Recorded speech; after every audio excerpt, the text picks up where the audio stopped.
Okay, I think this afternoon we just want to quickly wrap up the chem clay model. I think you have a pretty good idea now qualitatively what the chem clay model is all about. So I will just continue where I stopped this morning. I remember when they were giving a course long ago, there was this program called this software. I tell you a story. This about Andrew Schofield. Andrew Schofield is another character. He and John Berlin, I tell you, they never get along. The threesome, he and Peter Roth and John Berlin.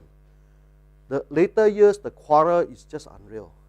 When I tell you the chem clay model, I'll tell you a story about Andrew coming to Singapore, and we are sitting in a car, and he was complaining about John Berlin taking out the corner of his chem clay model. The chem clay model, the teardrop, there's a tip, right? The modified chem clay doesn't have a tip. And Andrew Schofield was complaining about, Berlin removed my nice corner. And I said, what? Why on earth you want to fight over a corner?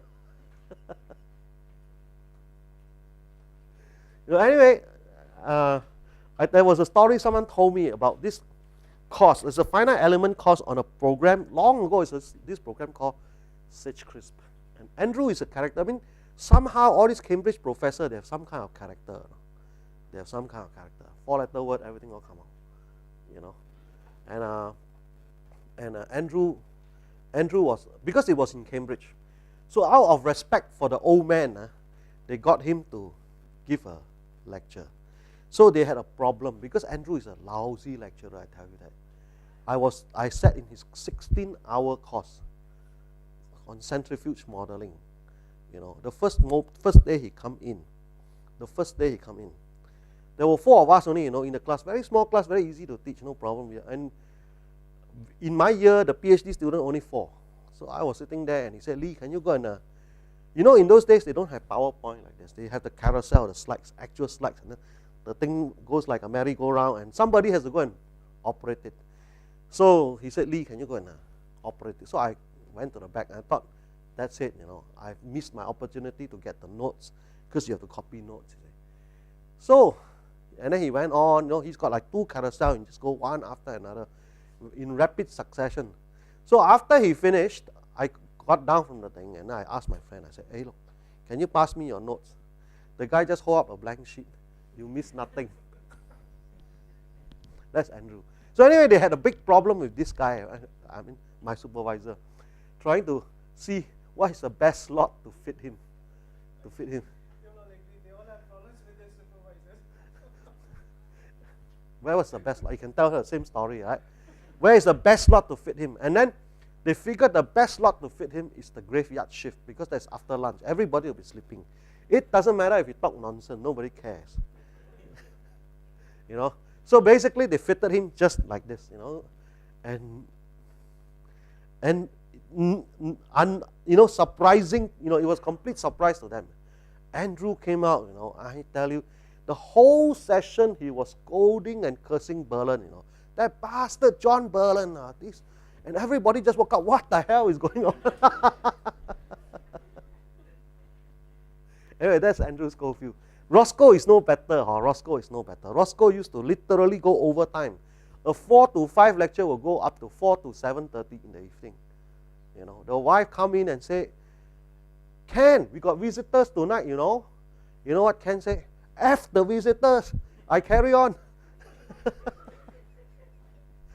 This is the kind of character, right? This is character, real character. I tell you, you give you a lecture, you'll laugh until you fall, or you'll all be rolling on the ground. So anyway, that is just a joke to wake you up a little bit. So the next part of the thing is, okay, just before lunch, we were talking about the expression for elastic volumetric strain, and this is the expression for elastic volumetric strain. Elastic volume. We will be using this expression in a short while, just once, I think. Just use it once for a short while. That's why I need to get it there. The next thing is the expression for plastic volumetric strain. Now, I won't go through the details of the derivation, but just to give you the concept of how we maneuver to get the plastic volumetric strain. The way you get a plastic volumetric strain, suppose you want to find the plastic volumetric strain moving down the normal compression line from A to B. The trick is this. It is not the difference in specific volume from A to B. You have to go up from A to B, but back down to C. The trick is this. You must always come back to the same stress level so that you allow the elastic volumetric strain to regain itself. You have to subtract off the elastic rebound. Remember that? You have to subtract off the elastic rebound. Then you get the real plastic strain. So the plastic strain is actually the distance AC, not the horizontal distance from A to B, but the distance, the offset from A to C. Okay? So the idea is that you first find the difference in volume, specific volume going from A to B, which is given by this thing. All right? Same thing, making use of the normal compression line, the equation of the normal compression line, find the volume at A, volume at B, specific volume at A, specific volume at B, and finding the difference. That gives you the difference in the specific volume between A and B. All right? And then you got to come back up the other way. You got to come back up the other way from B to C. From B to C. Then you end up, you subtract one from the other, you end up getting the net volume change. The net volume change from A to C, which is this thing over here. This thing over here. All right? This expression over here. So this is the net change in specific volume from A to C. Okay? From A to C. Now, you can go through a whole series of processes, but I don't want to go through. These are all mathematics, nothing more than simple, what I call it, calculus, differential calculus. But essentially, okay, essentially, the change in specific volume from A to C, if A and C is infinitesimally close, if A and C is infinitesimally close, then the change in the specific volume is given by minus lambda minus kappa d P naught prime over P naught prime, which is the infinitesimal small change, plastic change in specific volume. Okay, small plastic change in specific volume. The plastic volumetric strain is then given by the negative of this thing divided by the original specific volume. The negative meaning compression is positive, so it's the negative. So this divided by that, and that works out to be like that. So this is the expression. This is the expression for the plastic volumetric strain. The plastic volumetric strain. And you can see there is a lambda minus kappa. It's not just pure lambda. The minus kappa is a part where you recover the elastic volumetric strain. You know, to get the pure plastic, you go up and then you come back down to recover, to subtract off the elastic volumetric strain, which is actually this portion over here. You see, if you go back up this way, if you go up this way, you get the lambda effect. You come back down this way, you got the negative kappa effect. All right, so the negative kappa actually takes that into account. All right, takes this thing, this part coming down into account. So that's the effect of the minus kappa. All right, that is the effect of the minus kappa. Okay, so this is the expression for the plastic volumetric strain, and you can see it's lambda minus kappa. As I said, the minus kappa is it counts for the part where you subtract back the elastic volumetric strain. So that's basically the expression. Now I want to fast forward to the last part of this part 4 on Chem-Clay model, which is to look at the undrained stress path, because the undrained stress path has a bearing on the Skempton's pore pressure parameter, and it has some bearing on how you choose the soil model. Not just a CAD model, but not just any CAD model. And I'm thinking that I would say that Chem-Clay is not necessarily the best, but you need to know how to choose the best. What you need to look for. What you need to look for. Okay? So this part is actually, I used to teach this part. I always teach this part to PhD student, to our PhD student. I think Prof Juneja went through this whole thing, but I think we won't, it's a bit heavy. So I'll give this part a rest. This part is, those of you who are mathematically inclined, you can take a look at it. Okay? The part that I want to talk about is actually this slide and just a little bit of this slide. Just a little bit, the top part of that slide. The top 2 lines of that slide. Okay? So that's all I want to do. Okay, I want to do a little bit of mathematics about the undrained test on a normally consolidated clay. On a normally consolidated clay. Okay? Now, in an undrained test, you know that this is, if you're looking at the floor of the house, this is actually the floor of the house. That's one unloading reloading line. That's another unloading reloading line. As we mentioned just now before lunch, you're cutting in from here across successive unloading reloading line. So if you look at it on a microscopic scale, on a smaller scale, this is what it looks like. Okay? So basically, you're cutting from one line to this line. And you can think of the path as this. This path is equal to this path plus this path. Let's think of it this way. Okay? Now, what is this thing? This offset, just now as I mentioned, is the plastic volumetric, represents the plastic volumetric change. This part coming back up along the swelling line or the unloading reloading line is the elastic volumetric change. So now we are making a same statement that says total volumetric strain equals to plastic volumetric strain plus elastic volumetric strain increment. Total is 0. That was exactly what we did for more Coulomb. Remember that? For more Coulomb undrained. So whether it's chem clay or more Coulomb, the undrained condition remains exactly the same. No difference.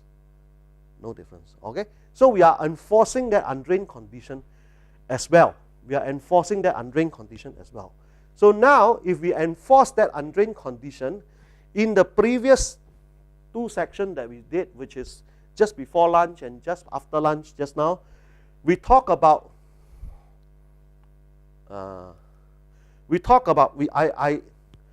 I went through this part for you, which is the plastic volumetric change, and this is the elastic volumetric change. And I mentioned that the plastic volumetric change encompasses a term of lambda minus kappa, the P naught prime over P naught prime, whereas the elastic volumetric change just has the kappa over it.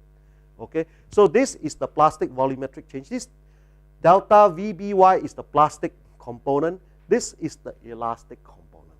All right. So this is the plastic component. That is the elastic component. So we can now set up these two equations. The plastic component is exactly the opposite and equal of the elastic component.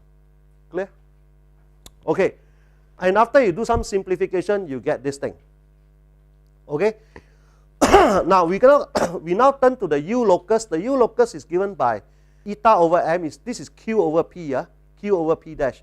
Q over m P prime equals a log of P naught prime over P prime. So instead of Q over P, we use eta, which is the stress ratio. Eta over m equals a log of P naught prime over P prime. And taking the differential of this, the eta over m is equals to dP naught prime over P naught prime minus dP prime over P prime. This is directly taking differential by directly differentiating the U locus. By directly differentiating the U locus, you get this thing. All right, you get this thing. All right, now this thing is exactly the same as this thing, exactly the same as this thing. All right, but we know that dP naught prime is equals to this, based on our condition for zero volumetric change, based on our condition of zero volume. So now we can get rid of this fella and substitute this fella, this group of term in place of this. If you do that and do some manipulation, you end up getting this. D eta over m equals to minus 1 over capital lambda. This is capital lambda. Okay, dP prime over P prime, where capital lambda is lambda minus kappa over lambda. Okay? All right? Now, so this is a constant. For a given combination of lambda and kappa, this has got to be a constant. Okay? This has got to be a constant. So now we integrate this thing. We integrate this thing. Once you integrate that, okay, we are almost coming to the end now. You can just bring the m across first, then integrate. Integrating gives you this, which in fact is the equation for the undrained stress path. This is the equation for the undrained stress path. Okay? And the equation for the undrained stress path says that eta over m equals to 1 over capital lambda log of pi prime over p prime, where pi prime is the initial value of p prime. Okay, initial value of p prime at eta equals to 0. It's actually a constant of integration, but when you put p equals to pi at eta equals to 0, that's what you get, the final equation. Okay, so this is roughly how the mathematics pan out, but don't worry too much about the details of the mathematics. Okay, the important thing I want to highlight to you is this, is the result of this set of mathematics. Oh, okay. You're asking what this means. You mean this? Is that what this term you're asking? What this means? Okay, I'll just define this term. In fact, I'm going to look carefully at this term. So if you guys just give me 1 minute, I will just come around to it. Okay, I want to compare this equation with something else. If you look at this equation, eta is q over p, right? So I can rewrite this equation in a very simple form. Q over m p prime, okay, equals to 1 over capital lambda, okay, log of pi prime over p prime. That's this equation, right?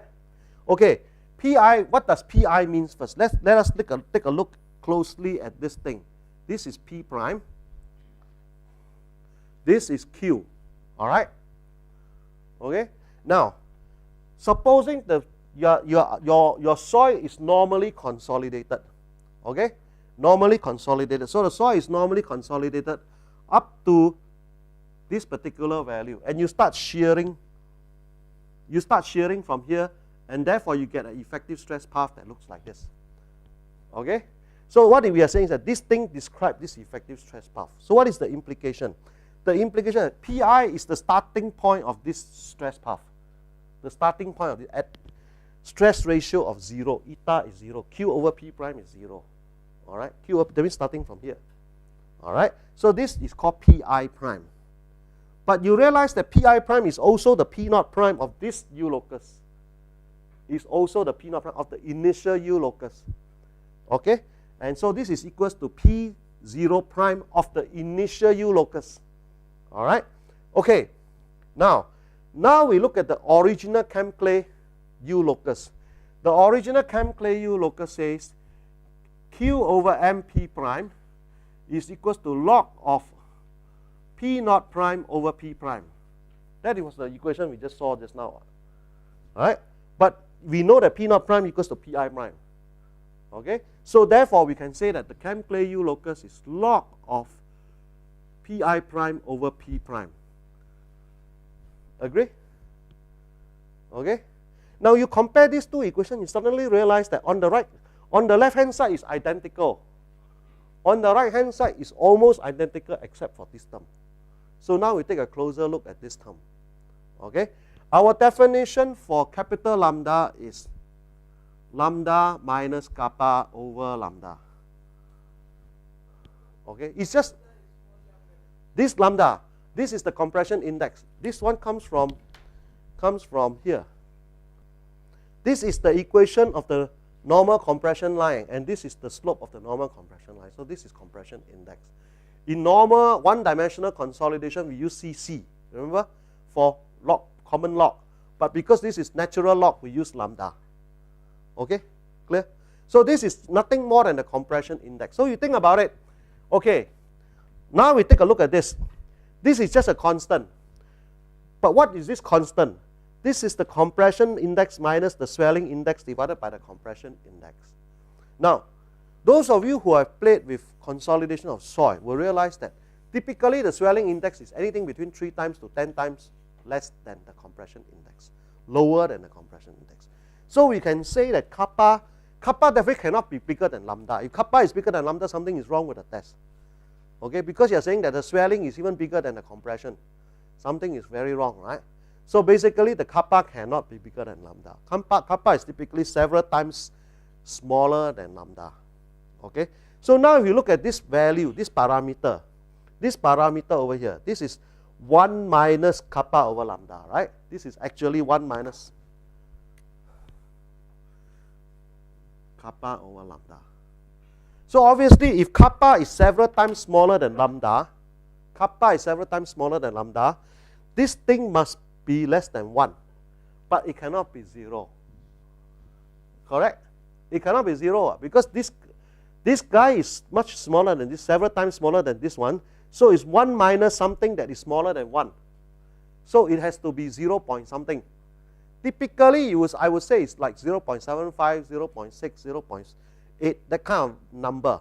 That is the kind of number for lambda. Okay? Clear? So, now if this is about, let's say this is typically, let's put some numbers to it, okay? Because as engineer, we love numbers. Okay? So 0.75 to 0.8. Okay? Okay? 0.75 to 0.8. Now, I want to take 1 over this. Would be somewhere between like 1.25 to 1.33. Correct? 1 over lambda. So this term would have the range typically 1.25 to 1.33. That's the kind of number you get. Maybe 1.2 even. Is that all right? But it is about, maybe about 20%, 10% to 30% larger than 1. 1.1, 1.2, 1.3, that kind of number. Okay? But it is greater than 1. It is greater than 1. Okay. So now you think about this. The undrained stress path says this thing is equals to about 1 point something multiplied by this term. Whereas the Chem Clay U locus is this thing equals to 1 times this thing. Alright? So, for a given value of P prime, the right hand side is here is exactly the same as that. Alright? But what about Q over MP prime? Q over MP prime for the undrained stress path is about 25% larger than the Chem Clay U locus. 25%. About 20-25% larger than the Chem Clay U locus. Which means this. Supposing I take any P prime down here. This is a P prime. Arbitrary. Alright? I take any P prime. This Y coordinate is the coordinate of the Y coordinate of the U locus. The Chem Clay U locus. What it says here, by comparing this one and this one, is that the Y coordinate of the undrained stress path is always typically about 10% to 30% higher than the Chem Clay U locus for the same P prime. You follow? It's typically 10% to 30%, usually slightly higher than the Chem Clay U locus.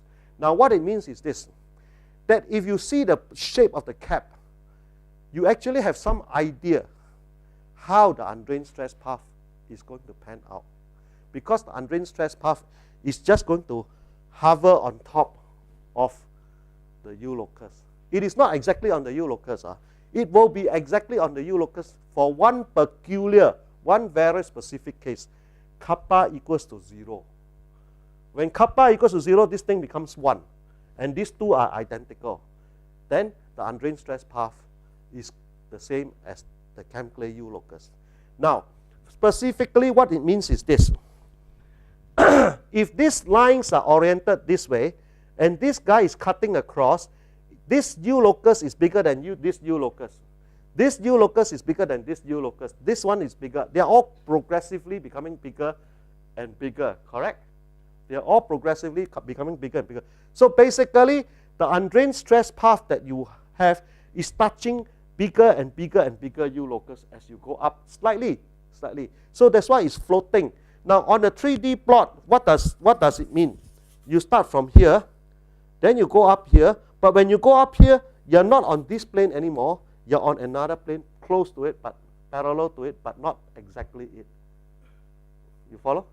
And then you go up some more, you're on another plane which is further away, and you go some more, it's further away. So you're cutting progressively across different elastic walls, top of the elastic wall.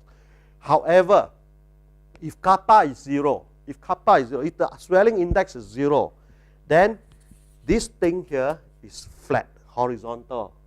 Then you are just going along a U locus. That's exactly what it means. You follow?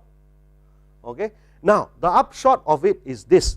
The important thing from the engineering practice is this. What it means is this, that your undrained stress path actually is guided by this surface. All right, it is usually just above it. How far it is above it is typically related to this thing, lambda minus kappa over lambda. Okay, so basically what it means is this: when you look at a model and you want to see whether it is able to reproduce the undrained stress path, it is not just a matter of, oh, it has a cap, therefore it must work. But does the cap produce the right amount of excess pore water pressure for you, for your soil? This is another question you need to deal with, and that must be related to the shape of the cap over there. The more gentle the cap is, like the chem clay, the original chem clay has one characteristic: it always over-predicts the excess pore water pressure because the cap is too gentle. Then there are other soil models where the cap is very steep, then they will predict a lower level of excess pore water pressure. All right? The more Coulomb is the extreme, it produces this way. You get what I mean? So when you assess model, when you go out there and you use model in practice or in your work, and you want to make an assessment, it is very important to know what to look for. And in this case, the pertinent parameter is the shape of the cap. Okay, maybe perhaps, let me push on a little bit and we try to wrap up this whole thing first. Now, this is the equation of the undrained stress path. So I leave that thing there first. And then we want to come around to this thing about pore pressure. Okay, this is just some sketches of the stress strain curve. I think we have introduced Scampton's pore pressure parameter. And so in the last part of the chem clay, I thought it would be nice to come back to Scampton's pore pressure parameter just to reinforce the point. And Scampton's pore pressure parameter, Scampton's pore pressure equation gives this B delta U equals to B delta sigma 3 plus A delta sigma 1 minus delta sigma 3. Okay? Agree? Now, I will be working essentially with saturated soil, so I will assume B is 1. I will assume that B is 1. Okay? So, if B is 1, okay, then it simplifies things a lot. Now, if you look at this equation, because delta P and delta Q can be related to delta sigma 1 and delta sigma 3 in a triaxial test. Okay? To be more precise, delta P equals to delta sigma 1 plus 2 delta sigma 3 over 3, and delta Q is equals to delta sigma 1 minus delta sigma 3. So if you use these two equations to eliminate delta sigma 1 and delta sigma 3 out of the equation, you will get the new equation for the Scampton's pore pressure equation. And this new equation to me is very, it's saying something to me that is quite important. And let's assume B equals to 1 first. Let's assume B equals to 1 first. Delta U equals to delta P plus A minus 1/3 delta Q. All right? Now, what is delta U? Delta U is the difference between the lateral offset between the total stress path and the effective stress path. Remember that? Total stress path and effective stress path. So now, we have the total stress path coming up here. We have the effective stress path going out there. So the lateral offset is between this point and this point, or between this point and this point on the same horizontal. Agree? Okay? Okay, so basically, if you look at it, this one, let's take for example at the final point. This is the delta U at failure, at the final point. Okay? And this delta U is given by this horizontal offset. Okay, so the question is, where is delta P and what does delta P mean and what does A minus 1/3 delta Q means? It turns out that if you look, this is the starting value of mean effective stress or total stress, mean total stress. This is how your total stress path goes. So the change in total stress must be this one, delta P. Change in mean total stress is this portion. All right. So therefore, this portion is delta P, the first term. This portion is the second term. Now, what does the first term represent? The first term represents excess pore pressure arising due to the fact that you just increase the total stress on the soil. You must give rise to an undrained condition. You just apply all-round stress. You got to, whatever soil, it doesn't matter whether it's elastic or non-elastic, you will get excess pore water pressure. Now, just now someone asked, when you elastically unload, will there be a decrease in pore water pressure? Yes, because in fact that you have a delta P, the delta P is negative. And so that's how it comes into the picture. So therefore, there are two components of pore water pressure. The first component arises due to change in total stress. It has nothing to do with soil behavior. The second component arises due to the fact that your effective stress path is going backwards. And if A equals to 1/3, this second component is effectively 0 because the effective stress path is vertical. Agree? So more Coulomb will generate pore pressure, excess pore pressure, but it will only generate this component of excess pore water pressure, not this component. Clear? Okay? All right? So basically, now we know the effect, we know the stress path, the equation of the undrained stress path, which is this thing. The equation of the undrained stress path is this. Using the equation of the undrained stress path and assuming that at failure, okay, at failure, Q over P prime is equals to M. So that at failure, this term is 1. All right, eta equals to M. Eta equals to M. So on the left-hand side is equals to 1. In a sense, when you reach failure, you hit critical state line. You hit critical state line. And therefore, at this point, your stress ratio Q over P is equals to M. And M divided by M is 1. Okay? Okay? So it gives you, it allows you then to deduce the relationship between the final P dash, which is PF dash, and the initial P dash, which is PI dash.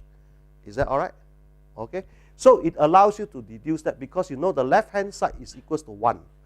Okay? So if the left-hand side is equals to 1, then you know that Pi dash over Pf dash is equals to exponent of capital lambda.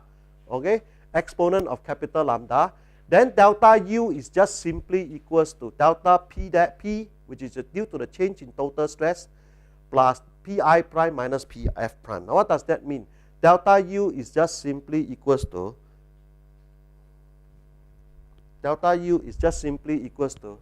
this portion plus the difference between this and this.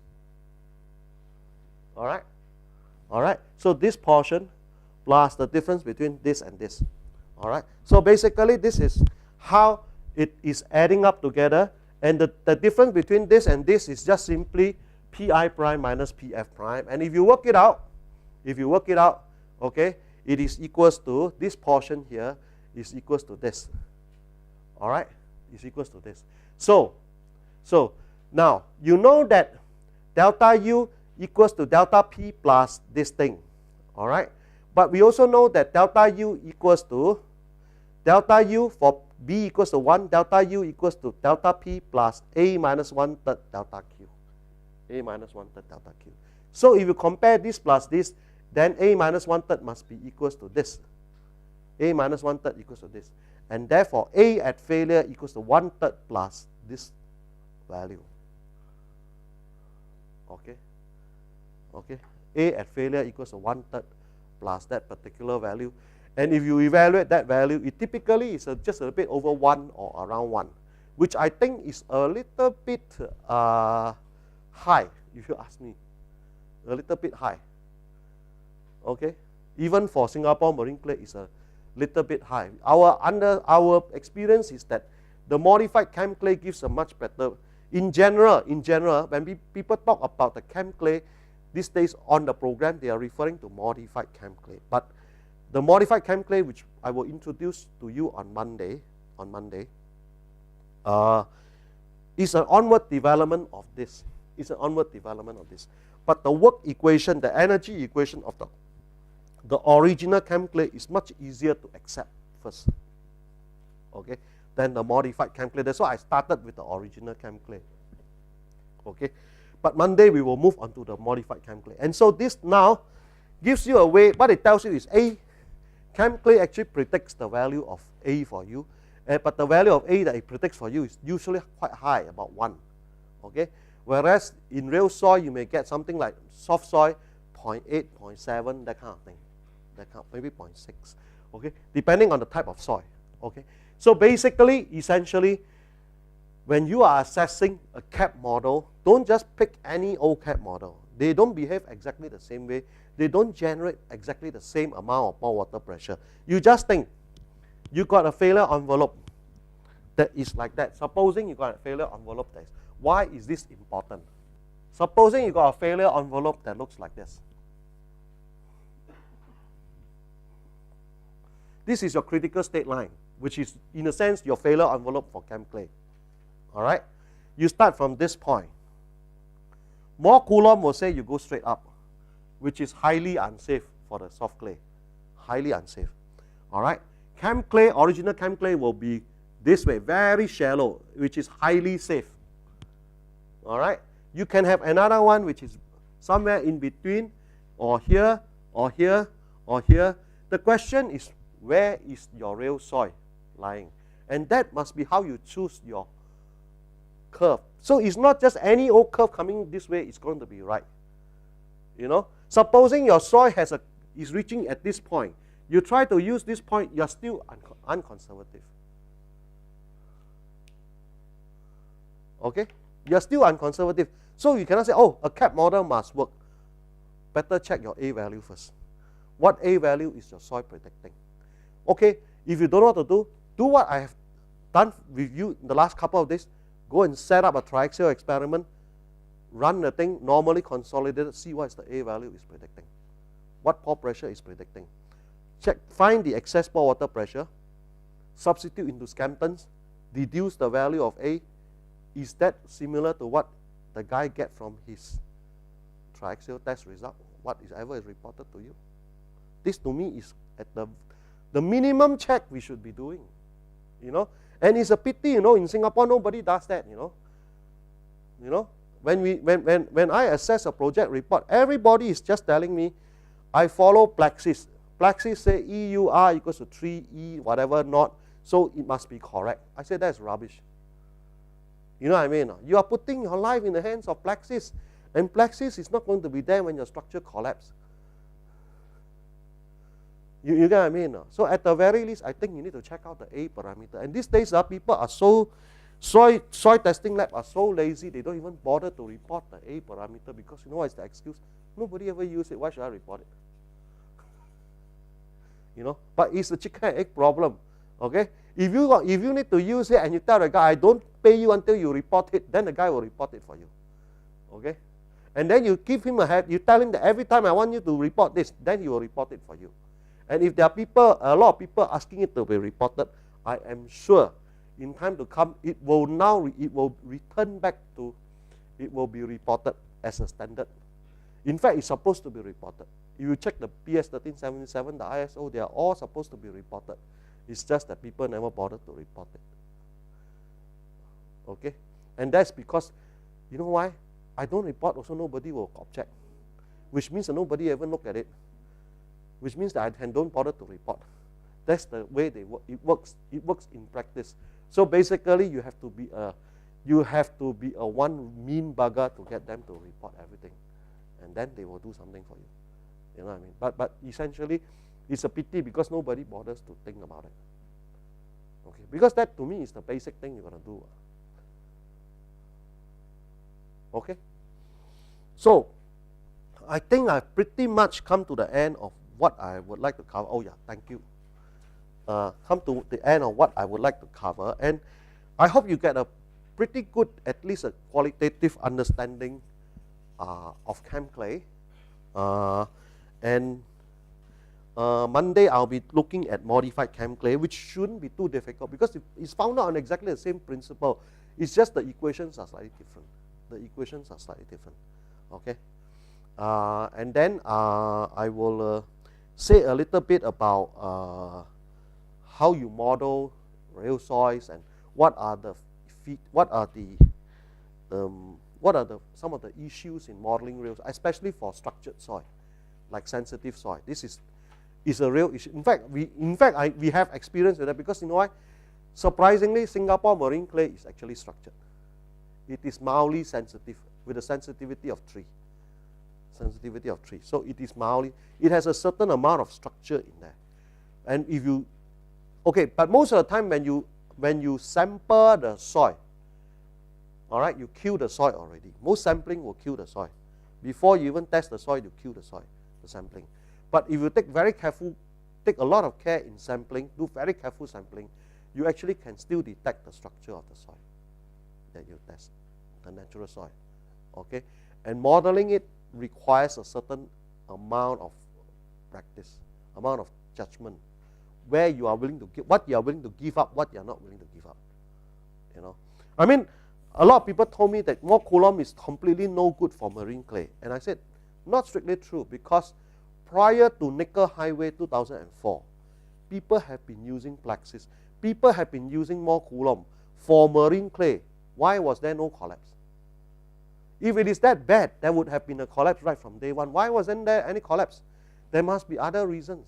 There must be other reasons. So you need to look a bit more closely, you know. And unfortunately, event passed, and then people, I mean, nobody really dig into this kind of thing, because people are more interested in who is to be blamed and who got to pay for the damage, and etc., etc. Who should go to jail, who shouldn't go to jail, that kind of thing. That takes precedence over the technical correctness. So as a result, nobody cares about what the clay does, what actually happened to the clay. So which is a pity. So we couldn't learn a lesson. But I think that there are lessons to be learned. Okay. Okay. It depends on what you are looking for. When I was a student, okay, when I was an MPhil student, they suggested 2 textbooks for me. One is Atkinson and Bransby. Okay. But I think Atkinson and Bransby is very, very, very basic. There's no kick, you know, it's like drinking beer, you know. No kick. You want vodka, is it? All right, okay. Or toddy. but not, honestly, Atkinson and Bransby is a good beginner's textbook. It's a good beginner's textbook. The book that really has a lot of detail is David Muirwood. David Muirwood's book is called what? Soil Behavior, is it? Or something. Let me just Google it for you. If I have the internet, I'll Google it for you. Because I used that book before. No, geotechnical modeling is not the one. Soil behavior and critical state soil mechanics, this is the one. Geotechnical modeling includes physical models, centrifuge tests, that kind of thing, which I don't think is a very good book, honestly speaking. But because David is not a physical modeler. He's not a guy who would go soil behavior and critical state soil mechanics. That's the one. That's the one. Okay, that is about the more detailed ones. Now there are other books dealing with constitutive model of geotechnical material and all that, Chen and all that sort of thing. But I think that those books, I don't recommend them, because you know why? The way they approach the subject is all mathematics.